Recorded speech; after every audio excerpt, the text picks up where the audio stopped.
Morning friends, welcome to study with Neelam. और आज से हम शुरू कर रहे हैं हमारी मध्य प्रदेश मैराथन। और इस मैराथन में आप मध्य प्रदेश के जो 2020 में एग्जाम निकले हैं और 2020 में जो एग्जाम आने वाले हैं उनकी पूरी तैयारी आपको यहाँ 3 सेगमेंट में मिलेगी। पहले हम पॉइंट टू पॉइंट सेक्शन में डायरेक्ट पॉइंट टू पॉइंट पढ़ेंगे, क्या मध्य प्रदेश का करंट अफेयर्स। ओके, उसके बाद हम करेंगे मध्य प्रदेश के कुछ क्वेश्चंस जो एग्जाम में आने के चांसेस होते हैं। ये हमारा आज का फर्स्ट वीडियो होगा। आप इसे टेस्ट प्लस करंट अफेयर्स ले सकते हैं।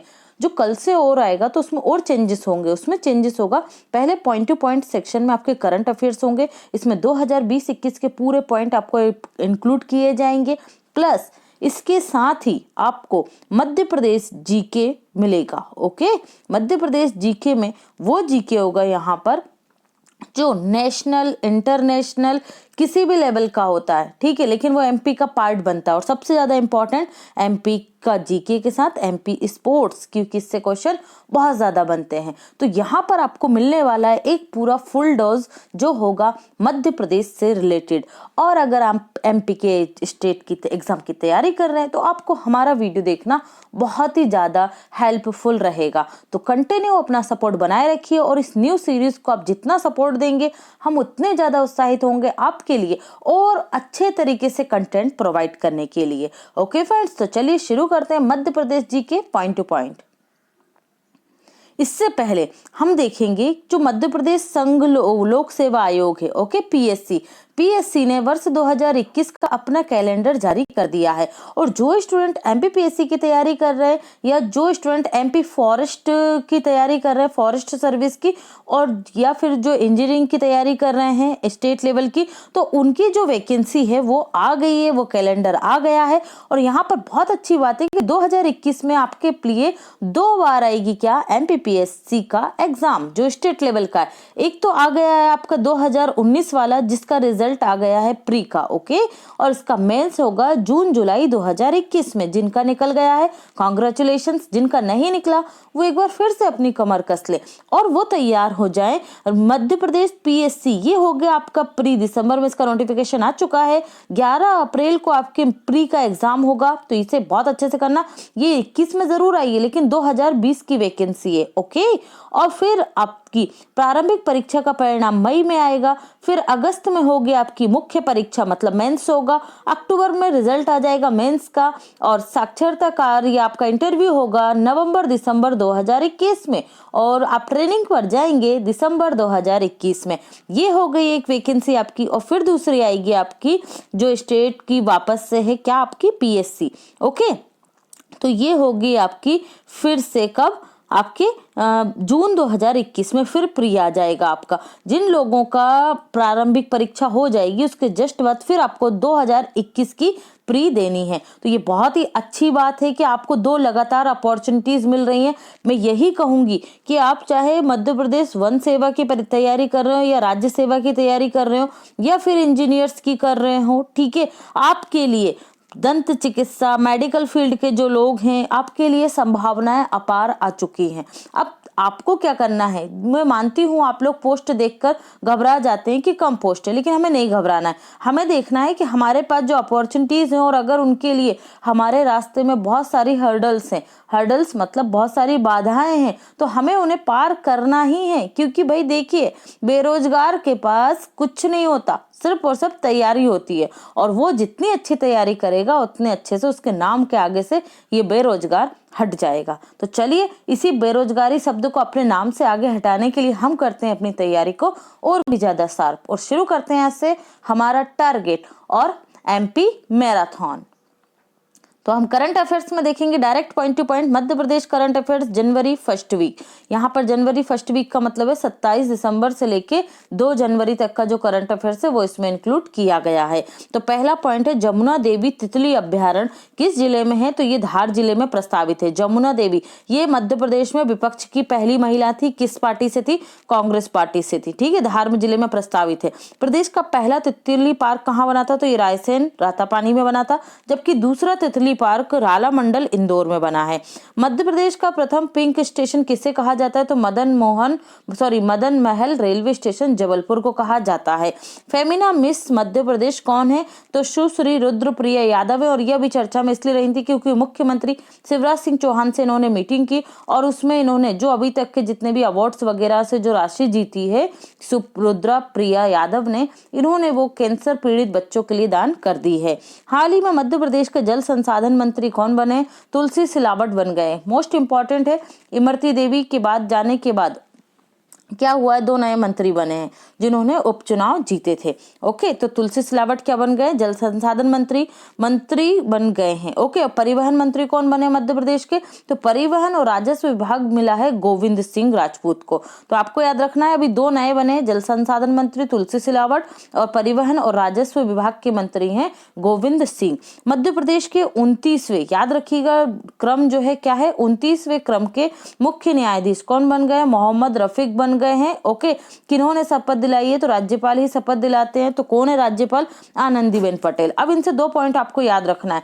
ये मोहम्मद रफीक हैं, मध्य प्रदेश के चीफ जस्टिस होने से पहले एक तो ये ओडिशा हाईकोर्ट के चीफ जस्टिस थे। ओके, दूसरी चीज ये है ये किस राज्य से बिलोंग करते हैं? तो ये राजस्थान से बिलोंग करते हैं। कौन? मोहम्मद रफीक। ओके, नेक्स्ट देखते हैं, मध्य प्रदेश में देश का चौथा डायनासोर पार्क बनाया जा रहा है। कहाँ? मांडू में। हाल ही में मध्य प्रदेश की एकमात्र मैकेनाइज्ड हीरा खदान को बंद करने का निर्णय लिया है। तो ये कहाँ पर है? मझगवा पन्ना में है। ये बहुत ज्यादा पढ़ा हुआ है हम लोगों ने, और 1968 से संचालित थी, अब इसे बंद कर दिया जाएगा। ओके, याद रखिएगा, हीरा खदान थी ये कौन सी? मझगवा पन्ना। हाल ही में चर्चा में रहे इंस्पायर्ड अवार्ड में प्रथम स्थान पर कौन सा जिला रहा? छतरपुर। दूसरे स्थान पर रहा सागर। गुजरात के गांधीनगर स्थित national innovation foundation of India के वैज्ञानिकों के द्वारा इंस्पायर्ड अवार्ड पर जिलों का चयन किया गया था। तो कौन रहा प्रथम स्थान पर? छतरपुर। दूसरे पर सागर। हाल ही में समाचारों में चर्चा में रहा खंडवा नगर निगम द्वारा संचालित अभियान जीतेगा मध्य प्रदेश, जिम्मेदारी और साझेदारी का संदेश। ये अभियान किसने चलाया? खंडवा नगर निगम ने। क्यों चलाया जा रहा है खंडवा नगर निगम के द्वारा? तो ये स्वच्छता सर्वेक्षण में अपने आप को प्रथम पायदान पर लाने के लिए ये अभियान चलाया जा रहा है खंडवा नगर निगम के द्वारा। ठीक है, हाल ही में चर्चा में रहा ये भोपाल है, गोपाल हो गया। ठीक है, भोपाल। हाल ही में चर्चा में रहा गमक महोत्सव। इस गमक महोत्सव का आयोजन कहाँ किया गया? तो याद रखिएगा भोपाल में। गमक महोत्सव भोपाल। ओके, नेक्स्ट देखते हैं, हाल ही में जारी आंकड़ों के अनुसार मध्य प्रदेश में वर्ष 2020 तक लाडली लक्ष्मी योजना के तहत लाभान्वित बालिकाओं की संख्या कितनी हो गई है? 38 लाख हो गई, और 2020 अकेले में 2 लाख बालिकाओं को इससे लाभ मिला है। हाल ही में चर्चा में रहे भोपाल के वरेण्यम शर्मा ने 251 किलोमीटर की दौड़ कर कितने 31 दिनों का इंडियन रनर दिसंबर चैलेंज पूरा कर लिया है। तो इन्हें भी आप याद रखिएगा, वरेण्यम शर्मा। ओके, मध्य प्रदेश में राज्य वन मिशन का गठन कब हुआ था? तो 3 जुलाई 2013 को किया गया था। ओके, हाल ही में यह चर्चा में क्यों है? क्योंकि मध्य प्रदेश सरकार के द्वारा बांस उत्पादक किसानों की आय को दुगनी करने के लिए 9 इकाइयों का जो उत्पादन इकाइयां उनका आवंटन किया गया है। आप मुझे बताएंगे कि बांस दिवस कब मनाया जाता है? Okay, bamboo day.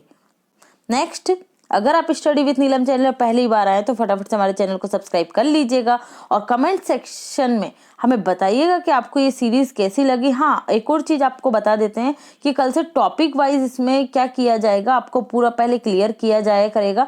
जैसे मध्य प्रदेश परिचय, मध्य प्रदेश का जो राजनीति है, भौगोलिक है। ओके, प्रथम मध्य प्रदेश में मध्य प्रदेश के सभी मुख्यमंत्री, सभी राज्यपाल, जहाँ से क्वेश्चन बनते हैं वो टॉपिक वाइज चलेगा, और फिर उसी से हम कुछ क्वेश्चन दूसरे दिन किया करेंगे ताकि आप लोगों की यहाँ पर तैयारी के साथ साथ टेस्ट भी हो सके।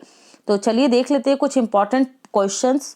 राज्य वन अनुसंधान संस्थान स्टेट फॉरेस्ट रिसर्च इंस्टीट्यूट निम्न में से कहाँ स्थित है? तो ये कहाँ स्थित है? जबलपुर में। ओके, SFRI कहाँ स्थित है? जबलपुर में। कब हुई थी इसकी स्थापना? याद रखिएगा 1963 में। कब हुई थी? 1963 में इसकी स्थापना हुई थी। नेक्स्ट है, उष्णकटिबंधीय वन अनुसंधान संस्थान की स्थापना कब की गई थी? उष्ण कटिबंधीय वन अनुसंधान संस्थान ये कहाँ मिलेगा आपको? तो ये मिलेगा जबलपुर में। और स्थापना कब हुई थी? 1988 में। कहाँ मिलेगा? जबलपुर। स्थापना कब हुई? 1988 में। नेक्स्ट देखते हैं, राष्ट्रीय वन अनुसंधान संस्थान का क्षेत्रीय कार्यालय प्रदेश के किस जिले में स्थित है? तो राइट आंसर होगा इसका क्षेत्रीय कार्यालय है जबलपुर में। कहाँ स्थित है? जबलपुर में। राष्ट्रीय वन अनुसंधान संस्थान का क्षेत्रीय कार्यालय प्रदेश के जबलपुर जिले में स्थित है। नेक्स्ट है, इंपॉर्टेंट क्वेश्चन है बहुत ज्यादा। अगर आपका एग्जाम चाहे वो जेल प्रहरी हो, चाहे वो एसआई हो, चाहे वो कांस्टेबल के लिए हो, ठीक है, अगर वो व्यापम के जो एग्जाम है अगर वो 10 से ज्यादा शिफ्ट में हो रहे हैं तो आपको ये क्वेश्चन जरूर देखने को मिल जाएगा। ओके, तो ये क्वेश्चन है, Indian institute of forest management की स्थापना 1982 में 1982 में कहाँ की गई थी? तो राइट आंसर होगा भोपाल में। यहाँ से दो क्वेश्चन बनते हैं, इंडियन इंस्टीट्यूट कहाँ पर है? तो भोपाल में। कब स्थापना हुई? 1982 में। तो ये हमने दोनों ही कवर कर लिए हैं। ओके, इसको शॉर्ट फॉर्म बोला जाता है IIFM, Indian institute of forest management. तो ये आप याद रखें, कहाँ मिलेगा आपको? भोपाल में। नेक्स्ट देखते हैं, Indian institute of forestry research and human resource development, institute of forestry research and human resource development IFRHRD निम्न में से किस जिले में स्थित है? तो ये किस जिले में स्थित है आपका? ये है छिंदवाड़ा जिले में। कहाँ स्थित है? Institute of forestry research and human resource development Chhindwara में। इसकी स्थापना कब हुई थी? 1995 में। कब हुई थी? 1995 में इसकी स्थापना की गई थी। नेक्स्ट है, मध्य प्रदेश राज्य वृक्षारोपण दिवस प्रतिवर्ष कब मनाया जाता है? ये प्रदेश की वृक्षारोपण की बात हो रही है, तो प्रतिवर्ष ये मनाया जाता है 2 जुलाई को। कब मनाया जाता है? 2 जुलाई को मनाया जाता है। 11 जुलाई को मनाया जाता है विश्व जनसंख्या नियंत्रण दिवस, विश्व जनसंख्या नियंत्रण दिवस। और 1 जुलाई को मनाया जाता है किसकी स्थापना दिवस? SBI का स्थापना दिवस। ओके, SBI बैंक का। 8 अगस्त 2019 को नानाजी देशमुख को भारत रत्न पुरस्कार से सम्मानित किया गया। यह प्रदेश के किस जिले में इससे संबंधित है? देखिए भाई, क्या हुआ था, 8 अगस्त 2019 को इनको सम्मानित किया गया था, मतलब दिया गया था ये पुरस्कार मरणोपरांत। तो ये जो जिला है मध्य प्रदेश के जिले से संबंधित है। इसी तरीके से 2015 में किसको मिला था? तो ये दिया था अटल बिहारी वाजपेयी को। ये मध्य प्रदेश के किस जिले से संबंधित थे? तो अटल बिहारी वाजपेयी ग्वालियर जिले से संबंधित थे। और नानाजी देशमुख किस जिले से संबंधित थे? सतना जिले से। तो ये दोनों ही पॉइंट आप याद रखिएगा, क्योंकि भारत रत्न मिल चुका है इसलिए ये इंपॉर्टेंट है। नेक्स्ट है, मध्य प्रदेश के 52वें जिले निवाड़ी का गठन किस तिथि को किया गया था? जो भी कोई नया जिला मध्य प्रदेश में बनता है तो उसके गठन की तिथि इंपॉर्टेंट हो जाती है। तो राइट आंसर है 15 मई 2019 को इसका गठन किया गया था। अब आप मुझे कमेंट सेक्शन में बताइए कि निवाड़ी का गठन किस जिले से अलग करके किया गया था? तो इसका आंसर मैं आपको दूंगी नेक्स्ट वीडियो में। ओके, टाइगर रिपोर्ट 2019 के अनुसार मध्य प्रदेश में बाघों की कुल संख्या कितनी है? ये क्वेश्चन भी आपको बहुत ज्यादा देखने को मिलेगा, क्योंकि इस रिपोर्ट के बाद ही मध्य प्रदेश वापस से क्या बन गया है? टाइगर स्टेट ऑफ इंडिया बन गया है। तो राइट आंसर होगा 526 है टाइगरों की संख्या कुल प्रदेश में। ओके, इससे पहले किसके पास चला गए थे टाइटल? कर्नाटक के पास। अब वापस से आ गया है मध्य प्रदेश के पास। ओके फ्रेंड्स, तो ये था हमारा आज का छोटा सा डेमो वीडियो। अगर आपको पसंद आता है तो प्लीज इसको ज्यादा से ज्यादा लाइक करके सपोर्ट कीजिए, ज्यादा से ज्यादा कमेंट्स कीजिए, और कल से तैयार रहिए 8:15 AM पर daily Madhya Pradesh current affairs, Madhya Pradesh GK और मध्य प्रदेश टेस्ट सीरीज के लिए। Thanks for watching and take care.